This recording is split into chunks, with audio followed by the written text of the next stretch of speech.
Today, we're talking about crisis preparedness, internal education, and having the right tools that can aid you before a potential crisis. And joining me for this webinar are 3 communications leaders who will share their experience and best practices. We're going to end the session with Q&A, so please submit your questions throughout the presentation by using the Zoom Q&A feature in the bottom bar. So to start, it's my pleasure to introduce our panel. First, we have Jeanette Jordan, Chief Marketing and Communications Officer at Caper Center. Jeanette is responsible for all aspects of marketing and communications, including brand, internal and external communications, PR, content, social media, and creative design. Prior to joining Caper Center, Jeanette worked in the tech industry for over a decade and held various marketing leadership positions at Nextroll, Factual, which is now Foursquare, Newstar, Verizon, Millennial Media, which was acquired by AOL, and PayPal. Next, we have James S. Walker, a Senior Vice President and Digital Innovation Practice Lead at Weber Shandwick. In his day-to-day role, James helps people and brands develop platforms that they leverage for greater success. And he shares his thoughts on communication strategy via his podcast, One Quick Point. And also joining us is Harry W. Clark, Senior Counselor at Brunswick Group. Harry has been a strategic communications and public policy advisor to companies including Walmart, Walgreens, and Johnson & Johnson for more than 30 years, helping them to establish structures, strategies, and protocols to identify and manage reputational risk and, when needed, recover from institutional crises. And I'm Kelly Bird, Director of Product Marketing at Onclusive and a former PR pro. And for those of you who don't yet know Onclusive, we empower communications teams with media monitoring and PR analytics software and services. So today we're going to speak to 4 steps for effective crisis preparations and management. The first, of course, is have a crisis plan and not just ideas. The second is to implement and monitor an early warning system. The third, respond quickly and transparently. And fourth, make sure to use data to see the full picture. So for step 1, having a crisis plan is especially important as situations that once may have taken weeks to unfold can now grow into a crisis in a matter of hours. Crisis communication strategies need to be designed for both internal stakeholders, employees, teammates, management, as well as a variety of external stakeholders, including customers, partners, and of course the media. With careful planning, you can put together an effective crisis plan that allows you to move rapidly and avoid potential pitfalls. To start, identify the types of crises your business is most likely to face. Map out what is and isn't a crisis, and who needs to be alerted and who should respond. Knowing who needs to get involved and what questions to ask during a crisis, and also how you'll use data to craft your message with the appropriate systems in place in advance can make a significant difference. Identify who's responsible for listening and when. Are you covered on weekends and off hours? Establish an escalation protocol. Once someone identifies a potential crisis, it's important to know the next steps to take. Jeanette, can you give us some insight into how you've helped to formulate crisis communications plans? Absolutely. Thank you for the question, Kelly. Something I recently did this year was create a crisis communications decision tree. It really helped our organization lay out a series of questions to determine if and when we should respond to a situation. For instance, we start to consider how closely aligned with our goals is this issue. If it is, do we have a clear position on the issue or do we need to develop one? Are we the right people to respond to the issue? Are we experts? Do we have a knowledge and expertise or a body of work? And will responding the issue have a positive impact, or is it necessary to maintain our brand position? So we really like to think about all of these factors when we are considering if and when we should respond to a crisis. And sometimes the answer is pause and wait and see how things unfold? Sometimes the answer is we do not have expertise, and we want to look at our key partnerships and, stakeholders and determine, is there an organization that really does have the reputation and align with us, and we want to simply elevate their voice. So we consider all of those factors, but I think the most important thing is to identify the key stakeholders and the criteria for consideration so that you can move very quickly when a crisis arises. Thank you for sharing that. And, starting even with the question of, do we have a clear position on the issue, I think is a great framing. And I also appreciate the fact that you mentioned the potential to think about pulling in partners, or others kind of in your network that could be best to respond, or even to potentially help you to respond in a moment of need. So thank you for helping us think about those things as well. Absolutely. So, of course, being ready with a crisis management plan not only allows you to be in control of your response, but it also saves everyone involved unnecessary stress and confusion. Contingency planning will get you far when it comes to a crisis response.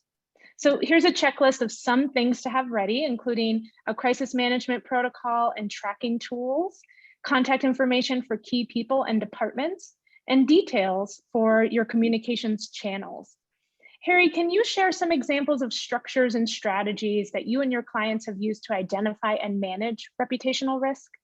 Yes, happy to do that. First thing, most big public companies either rely on their audit committee or a subcommittee of the audit committee called the risk committee to periodically at board meetings, quarterly or semi-annually, review risks and vulnerabilities facing the organization. So that's an important new addition to corporate governance that I think you're going to see more and more frequently. Secondly, companies increasingly are conducting quarterly, essentially vulnerability audits by business unit and by functional area. And then they make those presentations to the board and to the management committee. In unusually high-risk areas like cybersecurity and data privacy, oftentimes outside consultants will be brought in to do a risk evaluation of their exposures on those critically important and timely areas. So those are three things that I've found to be all quite valuable and do keep the possibility of crisis front and center among senior management. Yeah, thank you for sharing that. I mean, even thinking about those vulnerability audits, and how frequently would you say that you and your clients typically conduct something like that? Well, the best clients, I think, do it about semi-annually. Some people do it annually. Oftentimes, they'll do it in conjunction with tracking surveys of stakeholders so that they can compare what they believe are internally identified vulnerabilities with what external stakeholders think might be their vulnerabilities. Okay, got it. Thank you. So if we're thinking about what we're saying, step 2, implement and monitor an early warning system, this is going to enable you to be prepared and proactive with real-time data using tools like news alerts, social media engagement, and competitive intelligence so that you can see early signs of a potential crisis, but also the full picture in the market. James, question for you. How have you successfully identified potential crisis situations in the past? So I think the big thing that I would share there around how we did this is really making any kind of crisis monitoring or risk mitigation a bit of a team sport. You have to think about how you start to socialize this across your organization. And in some ways, when we're thinking about crisis, if you stay ready, you don't have to get ready. So as you're monitoring for any of the things that you're doing with your brands, any of the things you're doing with your leaders, your experts, any products or services, you want to monitor what's happening with your mentions, but also look across your industry. And in many cases, what we've seen is that you can pick up signals on what's going on in conversation that may lead to you needing to send out an alert to your team before it becomes something that's a material issue for you or your organization. So in many ways, we watch social feeds, we watch conversations around some key stakeholders that are maybe not necessarily talking about us, but in our orbit. But then we also look to some more non-traditional channels. Coming from a digital background, the web is the web, and forums are in many cases where things start before they hit maybe more so your mainstream platforms. So don't discard platforms like Reddit, and think about, in addition to Twitter, Facebook, LinkedIn, Instagram, many people's standards, how you can also start to think about monitoring for audio platforms like a Clubhouse, for example, where simple conversations can easily bleed over into mainstream news coverage within a few hours if you're not on top of it and ready to go. Yeah, thank you for also giving us that framing about, thinking about some newer platforms like Clubhouse and making sure that, you've kind of got an ear in that network as well. And also, going beyond, as you said, those kind of traditional media channels of online news coverage, TV, radio, print, thinking about things like forums and, basically any place where the conversation is happening. And I imagine, ideally the best combination is including, some tools that can just help you with the kind of quantity tracking and making sure you're seeing everything, but also, of course, the human element of being able to filter that through and also be able to make the, determination about whether or not something is quality information. Is this truly a signal of a potential crisis, or could it maybe be misinterpreted that way? Definitely. I feel like nothing is going to quite beat the human eye, but where I found you can pair that qualitative perspective with a solid tool is that it's going to help you get to the insight faster. So you can train technology so that it starts to point you to the things that you feel like are important, and you can recalibrate that over time, similar to what Harry was talking about, those quarterly or biannual reviews. Think about how you might want to bake that into your process so that your monitoring is also getting updated with some of the issues and the people you want to track. But it's definitely something with people plus tools that's going to be your best way to getting the insights you want and preparing for what may come. Yeah, and one other thing I want to comment on there is, you mentioned being able to look at, what's kind of most important to you, and essentially being able to like filter down to that information, and whether it's the people and or the tools, right? I think also taking that into consideration to make sure you're not like taking in too much noise as you're trying to monitor for potential signs, but you really can, really filter down and be specific is going to be extremely helpful. Definitely. So when it comes to implementing and monitoring that early warning system, here are a couple tips for how to spot the warning signs of a crisis. So monitor your brand mentions and relevant topics to stay abreast of conversations of focus, just as we were talking about. Keep track of your key messages, how often the messaging that you're associating with your brand and your spokespersons are being mentioned. And of course, know what your competitors are saying, right? There could be something that starts as a crisis for a competitor or a peer brand or organization that may not affect you initially, but depending on the scope of the conversation and where it goes, it could potentially, as James mentioned, kind of start to ignite. So make sure you're staying abreast of that as well. Jeanette, are there any other warning signs that you would add to this list? Yeah, I would add, this year, more than any other year, you really need to monitor what is trending and what's going on in the news in the world at large. I mean, just in the past couple months, we've seen an insurrection in our country. We've seen the rise of AAPI violence. We've seen companies becoming really outspoken on voting rights issues. So I would say this year more than ever, what's happening in the news cycles, what's happening across social issues is really starting to need to be addressed in the workplace. So I think it's not just about industry and competitor anymore, but really start to monitor what is going on in the world, how many mentions it's receiving. Do you need to think about how you address it? Some issues may only need to be addressed internally because it impacts your employee population and it may not rise to the level of needing an external statement.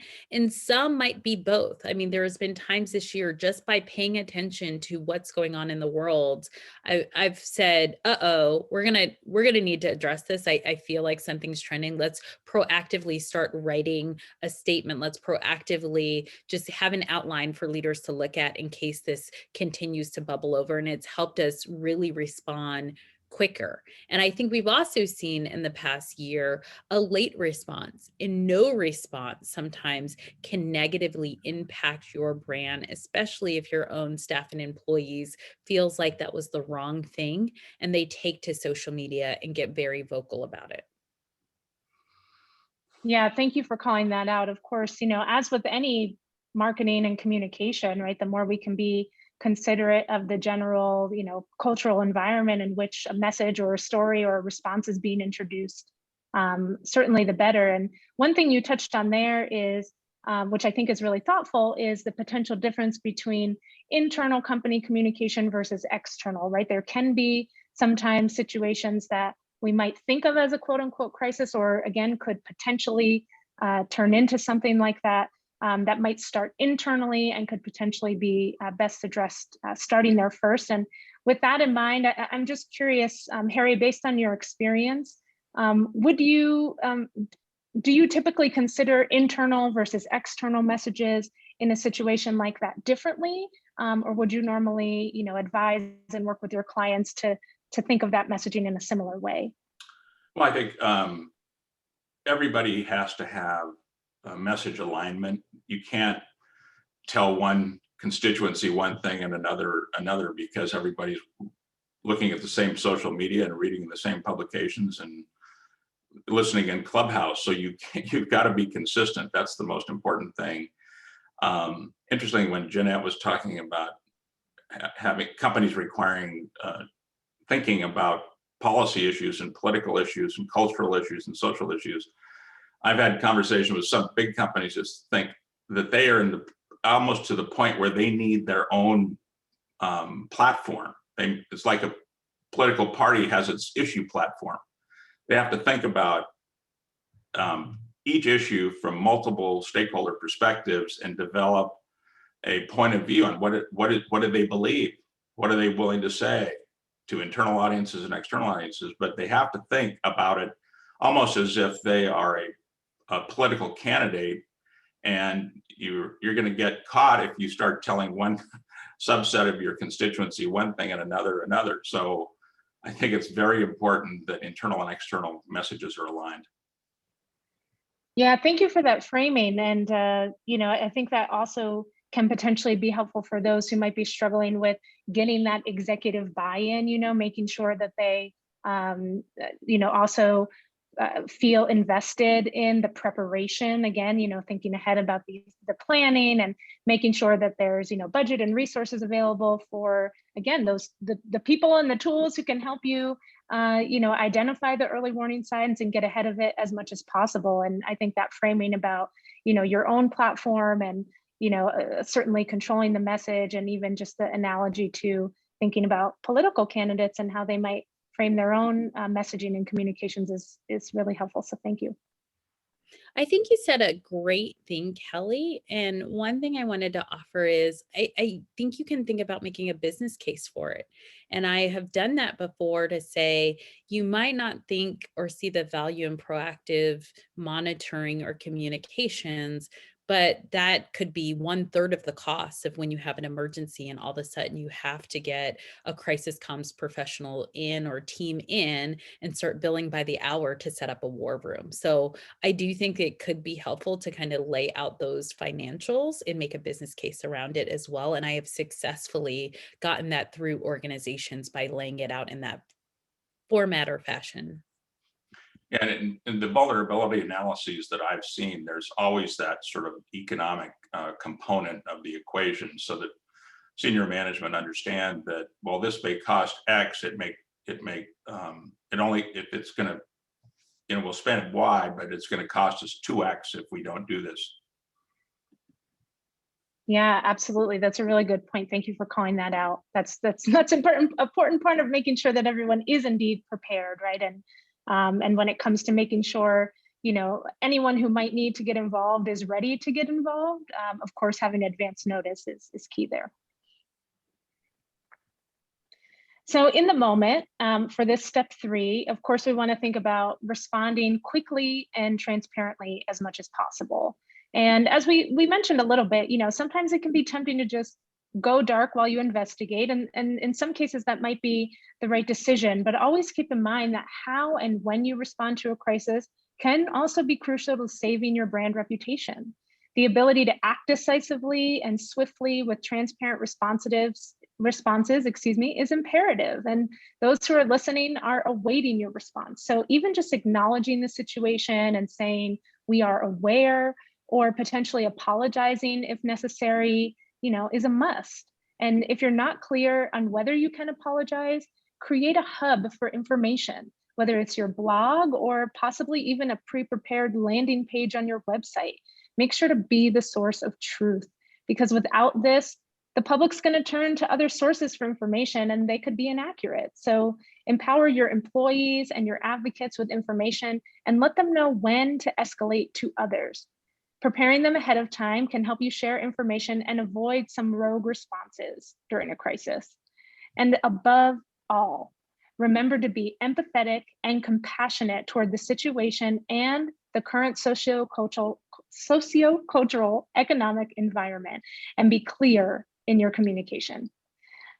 James, I want to hear from you. What are the not so common mistakes that could be made by communications teams during a crisis?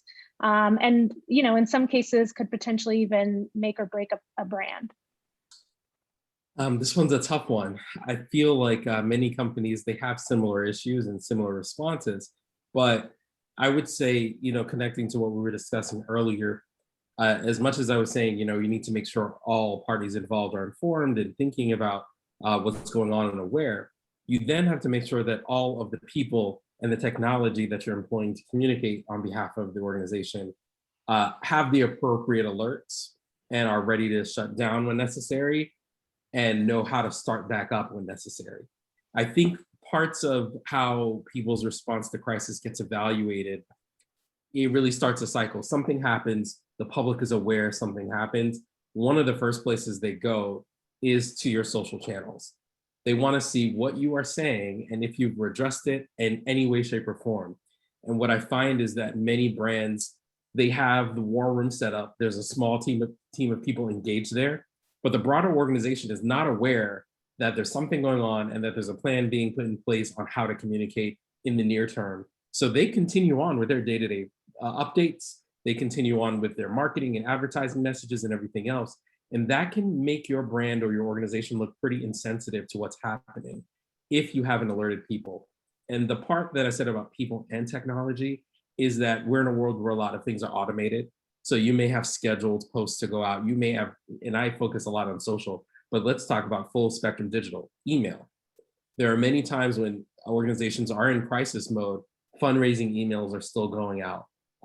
Discount sales emails are still going out to sell your products. And you really need to think through how you can pull back those automated messages. And in some cases, once again, stay ready, you don't have to get ready.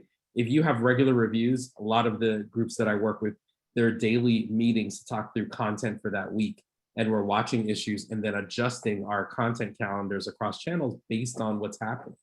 And so you have to get really good at flexing that muscle of shutting down quickly when you need to, adjusting if you need to. But then the other piece is, how do you start back up? Because part of the cycle, you go through it, you determine your response, you've said something. Some brands struggle after they've put out that first statement or the link to the website of what to do next. And so they've responded, but then no one knows what to do for 2 or 3 days. And sometimes that silence is also something that can add to people's lack of confidence in your position on what's happening. So you have to think through, how do you start to put in messages that slowly move you back to a normal state? And I think thinking through that part is something that I see not many people do. And it's really important for you to think through how you come back and show people that we're once again, quote unquote, open for business. It's particularly risky when you talk about the 2 days of silence. There's never silence because you always have employee channels that are chattering. And now, because of technology, external observers and media can monitor those employee channels. So the company will be speaking at some point, but it may be employees at low levels that are not fully informed about the essential nature of the crisis that you're managing. So there has to be a very tightly integrated and communicated set of messages so that your employees don't feel isolated and alone when they're talking to their neighbors about, what really happened, and they feel they're obligated to defend the company or say something, or they're upset with the company themselves and they then turn against the company. So it's very difficult unless the company has a very well articulated corporate voice that they share with their employees throughout the process. Yeah, I think you guys both made some great points. And James, I love thinking about how you start to maybe having to make a statement on something that does not have to do with your everyday business, making sure that you're not being tone deaf and continuing the everyday flow of business when something really tragic is going on, like we have seen over the past 12 months, but really starting to adjust those messages and kind of build a bridge to getting back on message. I think that those are so key. And Harry, I couldn't agree more. I do think it's so important, and something that we've built a practice of is letting our staff know a statement's coming. Even if we don't have it ready, even if we don't have it drafted, a statement is coming, and here's how we would like you to act accordingly. Here are maybe some high level thoughts and key talking points, so they don't start going out on the internet and start going rogue, because that can make the crisis even worse if something really starts to escalate. And you do not want people who are not communications professionals starting to get in arguments in the comments of social media. And that has happened again and again, and it can be really daunting and overwhelming for your staff. Yeah, thank you for all of those points. And one thing you just mentioned at the end there, Jeanette, that I think is important to touch upon is, when it comes to thinking about your messaging, right? Maybe, you're doing a good job at starting within and then going out externally and, getting ahead of communication, again, responding quickly and transparently. But maybe the message that you start with either internally or go out with externally doesn't turn out to be the best way to go, right? Maybe the response to that in terms of, social media response and other response, people flooding your website and, coming to check out other information, seeing if you do have that, hub of resources for them or a public response available for them. Maybe you can end up finding from those cues that the message you went out with is not necessarily ideal, or, there's an opportunity to optimize that. And so again, the more that we can make sure that the tools and the humans are, keeping track of that even after it's gone out. And, we don't just necessarily put something out there and say, okay, we're done and walk away. Definitely the better, because there's always the potential that something can kind of come back or reignite per se.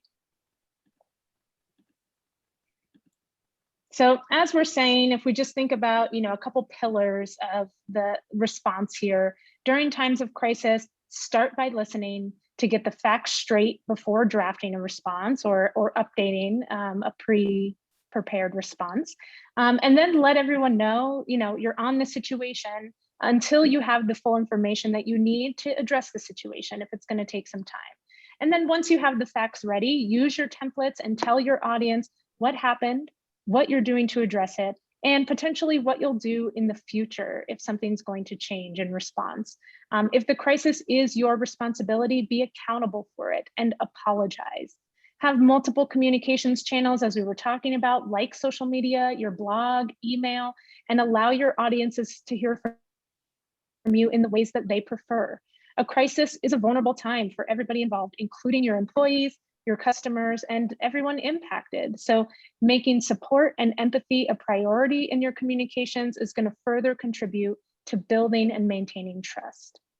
Harry, a question for you about, can you tell us some of the best practices in responding in a way that can protect and possibly even enhance reputation and successfully manage complex policy issues or crises? Well, every company and every situation obviously is different. Everybody has their own crisis. Everybody has their own definition of what a crisis is. But I think one thing is most important is that senior management need to understand that they are going to be faced sooner or later with a crisis, and they have to be engaged with managing that crisis. So one of the things that we recommend is that you do sort of tabletop wargaming exercises that force the involvement of senior management as well as the functional heads. They should be represented. General counsel should be represented. The chief financial officer, the head of investor relations should be represented in these war games, the head of the business units, the head of technology. And in most of the wargaming that we do, the CEO is ultimately involved. So you do these prototype sort of virtual exercises, identifying, creating a crisis, and then help the organization through sort of a telescope 5-day crisis management exercise. Nothing concentrates the mind of a CEO more than actually experiencing what it's like to be vulnerable in the middle of a crisis. So that's one of the most important things. We recommend, since most people in the biggest companies that I deal with, most of their senior communications people come out of politics and public policy, whether it's Dan Bartlett at Walmart or Jay Carney at Amazon. All these people have a political lens through which they view their roles and responsibilities. So we generally recommend that they create a virtual war room, just as they used to do in politics, and have all of these functions and business units represented in the war room, so that they can then adapt what they know from the political world to the corporate world. But generally, big companies particularly understand the war room model and find it and are quite comfortable with it. Thank you. That's helpful to think about, actually running through the fire drill per se, and making sure that everyone, all the way through to CEO when possible, can be involved in that, so that, again, when there is a critical moment, there's a little less of the, oh my goodness, I don't even know where to begin, or I haven't looked at that thing in months, or this feeling is unfamiliar, right? Because sometimes when emotions get involved, it can be a little harder to kind of stick to the message and stick to the plan. But the more that you've run through it, I'm sure that certainly helps to ensure that the messaging is consistent. It's certainly better to train on a virtual exercise than to do on-the-job crisis training. Right, indeed. So our final step here, step 4, of course, as we've been talking about throughout this, make sure that you can see the full picture. Information is the most critical asset for crisis management, and utilizing data, and your teams to understand and analyze the situation is vital. Think of it like insurance, right? It's important to have comprehensive media monitoring or message optimization tools and teams in place before a crisis starts. Having access to complete and accurate tracking is key. Things move fast during a crisis, so identifying where and when your strategies have taken hold and creating benchmarks that signify your progress over time, those are going to enable you to ask, how did we do? What can be done differently in the future? Questions like that after a crisis has passed, so that you can establish the takeaways to add to your crisis communications plan moving forward. Jeanette, how have you used data to assess crisis communications work during the situation and afterwards? Yeah, that's a great question. I think data, like you mentioned, is crucial. I mentioned monitoring what's trending, and a lot of our comms really has to do with social media, or even if we put a statement on our website or an email, we also release it in social. So I think continuing to monitor those social media metrics is crucial. You can see how people are reacting and responding in real time. Are they sharing? Are they commenting? Are those comments negative or positive? And you can get a sense of that sentiment. So I would say that that's one crucial thing that we do. We also have a very active and engaged population. So even if we send things out on email, we will have people come back, especially last year as we were getting more involved in advocating for policy, and say, I agree or I don't agree. So we have a very engaged community, which is really helpful for us to monitor. We also look to strategic partners. We look to our portfolio companies and get that qualitative response. And again, because we have fostered this sense of community, people feel comfortable being very honest and vocal with us. For example, with the rise of AAPI violence, we had a lot of partners in our staff proactively tell us, like, we think you were too slow. We look to Caper Center to be a thought leader on these issues, and you guys were behind the 8 ball. And so we really took that feedback and looked at ways we could iterate and kind of get faster and quicker with our response if necessary in the future.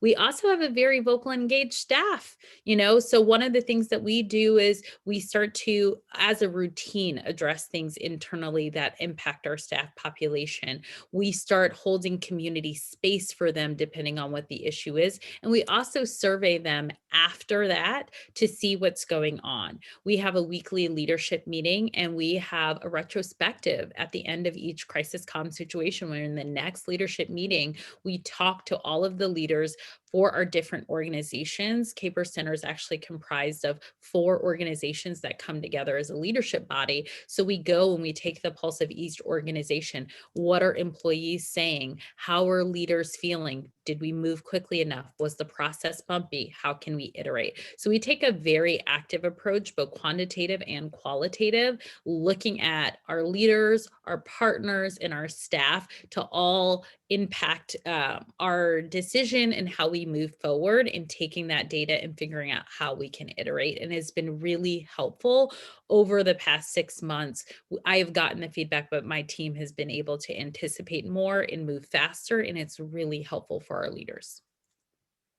Thank you for sharing that example of, receiving the feedback and, already showing us about moving to respond more quickly and transparently, and how you've done that. And 2 quick things you touched on, one of which was, being able to look at brand sentiment. And I just wanted to call that out because in addition to, looking at various channels, you also want to make sure you can track your sentiment. Maybe in social media, the sentiment about you is somewhat neutral, but maybe in, earned media channels, potentially the sentiment is more positive or negative, right? So there also can be those differences across different ways of communicating.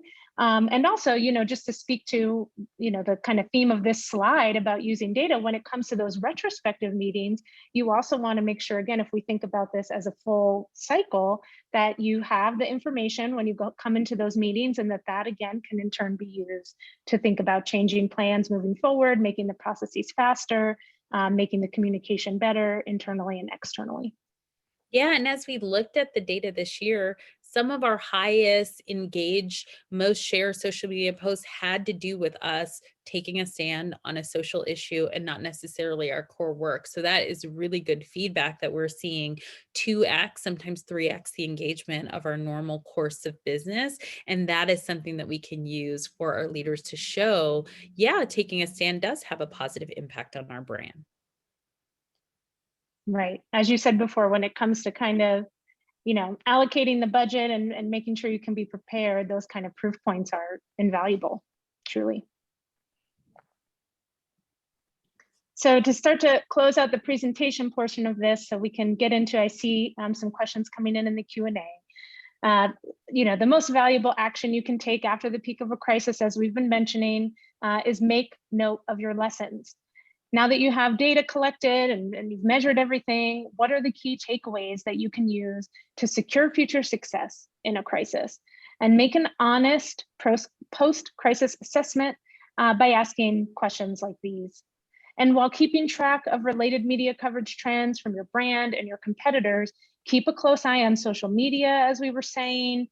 Keep a close eye on that brand sentiment, one of the best metrics for brand reputation. And crises can often take time to subside. So, some crises might lay dormant for a while and then potentially start up again. So continue to monitor the sentiment and these other metrics. That's going to give you a view into the status of your reputation following a crisis, and will also tell you whether there might still be some work to do. James, in your work with brand and executive clients, what tips do you share with them for formulating lessons that can be used to iterate crisis response plans? Sure. So one thing I work with specifically with executives is thinking through what their role is in the crisis, when they should appear and when they should not appear. And what I find is that larger organizations tend to try to navigate a crisis a little bit like a relay. And so they'll think, well, I can get involved in one part and then hand the baton to the next person and the next person. And really and truly, it's not that. You have to figure out who the primary voice is and potentially voices, and essentially you're owning that crisis. And from a lesson standpoint, you want to think through, okay, when you started speaking, when you appeared, what was your intention? Were you successful there? Were there certain messages that would have been better and more useful in terms of changing the narrative if necessary, or helping an audience understand that they were heard and that things are being done with the organization to change as a result of what's happened here? Think through how you may navigate with legal and other entities around when and if you have to apologize for something. Was that done in the right way? Was that done in a way that was helpful to the situation? So those are the things that I think through. It's really getting across when and where executives show up. And then also thinking through, did they have an authentic voice in that conversation? Because you can make a statement, it doesn't necessarily mean that people believe that to be true.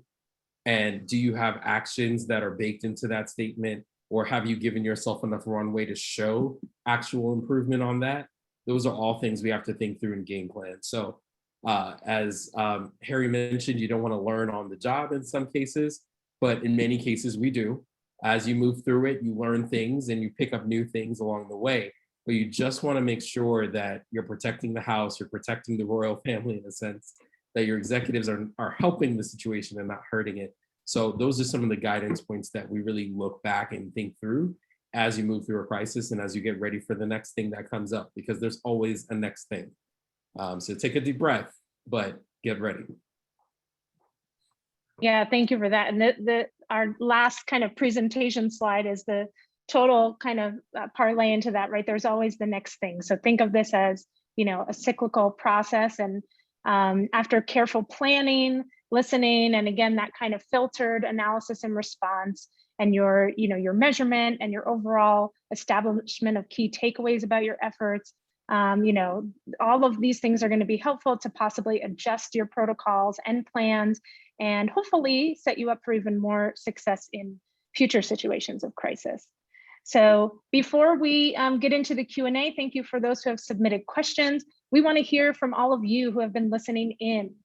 Does your company or do your clients currently have crisis communications plans? So, yes.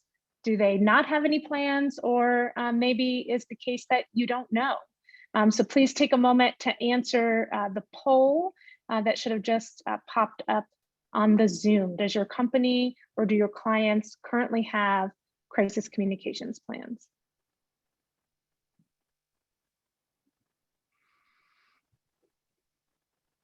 Okay, so while we are calculating those results, let's move to Q&A. So I'm going to post this first question, which was submitted in advance, to you, Harry. There are so many crisis manuals and suggestions out there. What should be included in a crisis plan? Who should review and understand it? Beyond the communications team, you've talked about this again, but if there's anyone you haven't mentioned, and how can you ensure that it's accessible to everyone who needs it? Well, that's why I earlier mentioned the idea of setting up a virtual war room, because to do that properly, you need to think carefully about who should be in that war room. How do you access those people? Obviously, you're going to have a master list of people and phone numbers and text message opportunities. But the most important thing is who is going to be at the center managing any crisis. And so using the war room model, I think, tends to be the most effective way to ensure that your planning is done in an actionable way.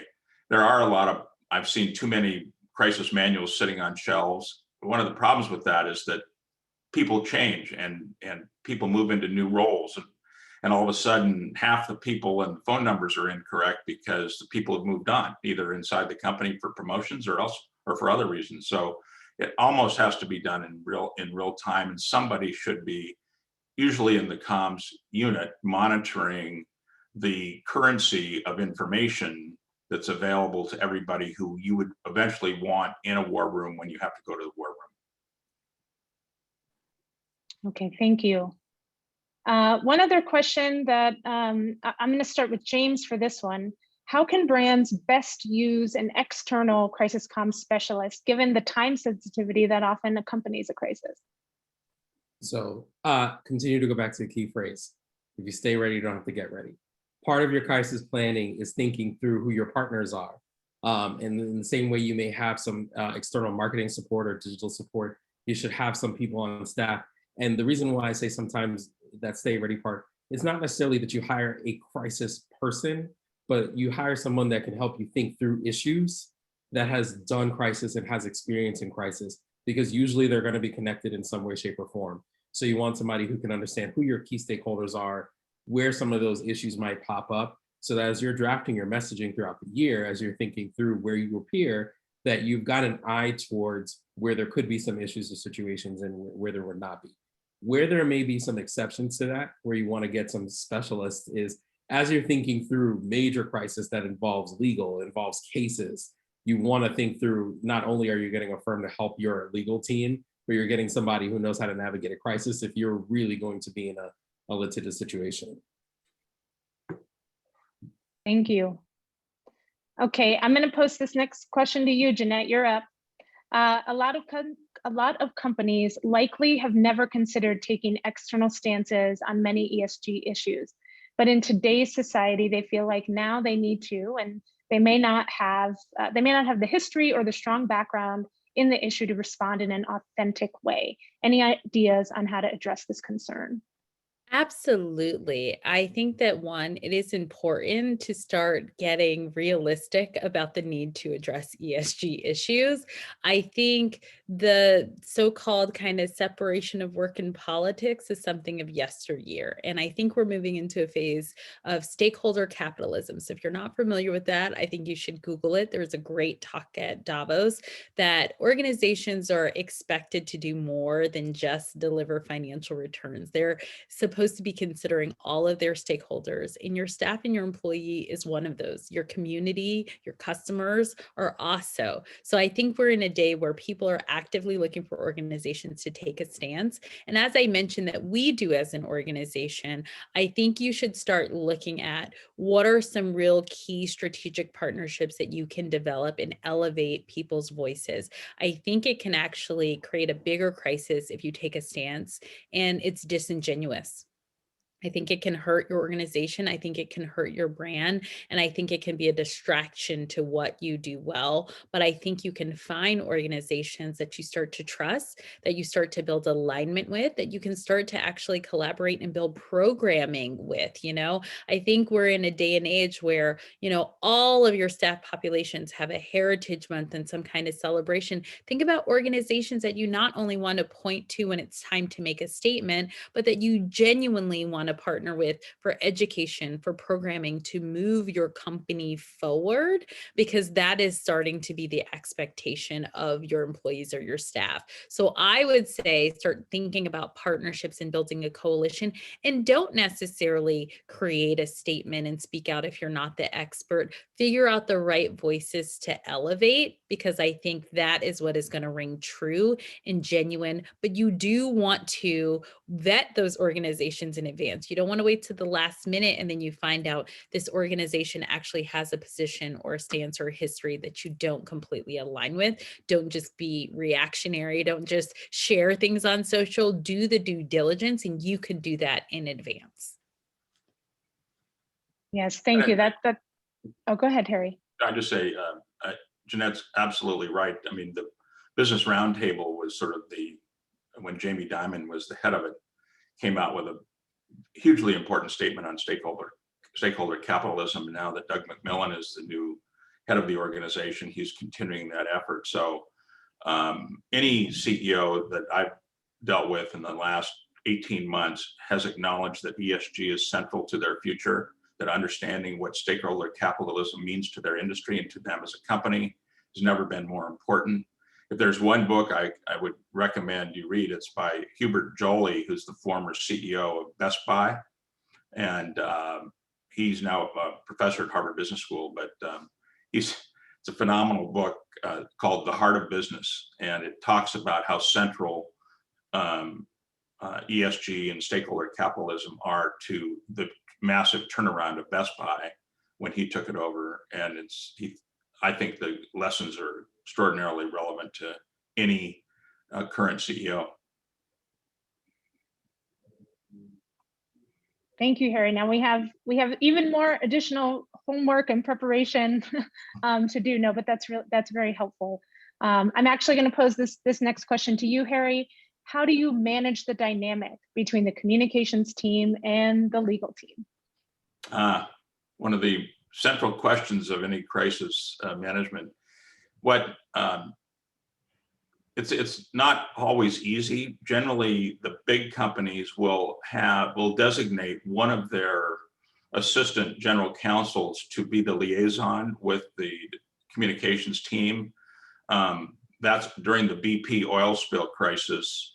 That's what BP's general counsel did, and Brunswick was very involved throughout that whole process. And we ended up relying on his relationship with the general counsel and with the board to allow us to do what we thought needed to be done to help respond to that crisis. But the bigger the company, the more they're able to, assign lawyers in their legal department to be a liaison with the department. That's the best way. And then I think just cultivating personal relationships between the head of comms and the general counsel are critically important. We saw that not work very well in the early stages of some of Boeing airplane companies' issues. So I think GCs are more sensitive to how important, even if you're managing, for example, opioid litigation, that type of litigation is tried in the press as much as it is in the courtroom, and not having really savvy communications strategists working alongside you as the legal team, they now acknowledge as a mistake. I actually couldn't agree more. And as someone who has dealt with a lot of data and audience products in my career, I think it's really important to make close relationships with legal. They are your friends. They are going to be the ones to protect you if the organization gets in hot water. So I think the day of communications and legal not talking to each other is way old fashioned, and it's not helpful to anyone. I used to have regular meetings with my legal stakeholders and counterparts, because in this day and age, as consumers are getting smarter and savvier about privacy, as privacy regulations keep shifting and changing on us, it's important that comms and legal are in lockstep. You need to know what you can and can't say and can and can't do. And they need to be really educated about your business and how you talk about it and where you need leeway. And so an important and productive relationship is really going to be in the best interest of your organization. Yeah, thank you for calling that out. As with all things with communication internally and externally, right? Collaboration is going to be required, and the better the collaboration and the more that it can enable you to move faster, the more ideal. And I just really wanted to quickly touch on one thing you said, Harry, which was, tried in the press as much as in the courtroom. And even when we think about, in terms of being prepared and, having everything at the ready, again, the plans and the people and the tools and the protocols and the contact information, if we think about it in a similar regard to, the amount of money that companies will spend, on legal fees and making sure that they have adequate support there, being aware of and being able to, control your message as much as possible in the press with all of those resources, is that's an interesting way to think about framing it. Question for you, James. Actions speak louder than words. How important is it for concrete organizational actions to be integral, or I guess integrated, in crisis mitigation and response? Oh, it's so important, extremely important for there to be some level of integration to it. And it's so that it feels authentic to your organization and where you should be playing in a certain space, crisis or not. Harry mentioned earlier, people in organizations start to think through platforms. This is very true, and where the platform becomes very powerful. Ideally, you've done the work already to understand what your organizational voice is, but then also too, what actions you take out there in the world based on your positioning. And so what you're doing in a time of crisis should be related to that. It should be a very strong line connection. And so this is another place where you think through not only what you do, but who's connected to it. Are there things that you're doing from your official organization? If you're a for-profit corporation entity, are you thinking about what you do versus your foundation? Maybe this is a time you look out into your stakeholder partner network and think about, well, maybe there's not something I can physically do from my seat, but I can fund so that one of our existing partners, not somebody new I picked up because of a crisis, but one of our existing partners can take action on. Where do our employees play in this from that authentic place? Because sometimes it's not always the C-suite that needs to be the one out there speaking and doing. Sometimes you're showing the whole organization being invested in it. So it's extremely important. You can tell I'm getting excited about thinking through the right way to do this. But it's something you need to think through, and authenticity is what's going to win the day here. If it feels like it's new, you're going to get labeled as performative, and we could go down a whole nother line with that. Yeah, James has been just dropping gems all day, but I really want to underscore kind of what actions or initiatives is your company taking. I literally was setting up a press interview this morning for one of our leaders because $50 billion was committed by corporations after the murder of George Floyd, and so many of those commitments have not come to fruition. And the news is on it and wants to talk about it and really expose people. And so that is something where, to James's point, what are you doing? And if you're not doing anything, let's not pretend that you're doing something. And if you're going to talk about something, what can you start doing with existing partners, with existing employees, and make it genuine? Because we are beyond the day and age of just statements. People really want to see action. Yes, thank you for that. That's a very important underscore.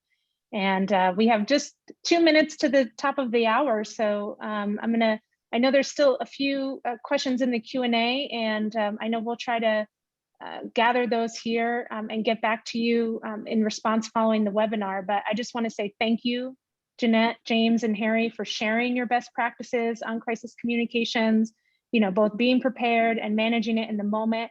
And thank you to all of you who were joining us, who are listening in. We will be distributing the recording of this webinar to all registrants tomorrow. And of course, to learn more about how we at Onclusive can help you get prepared with those media monitoring and those measurement tools, please email us info@onclusive.com. And I hope everyone has a great rest of the day. Thank you. Thanks, Kelly. Thank you for having us, Kelly.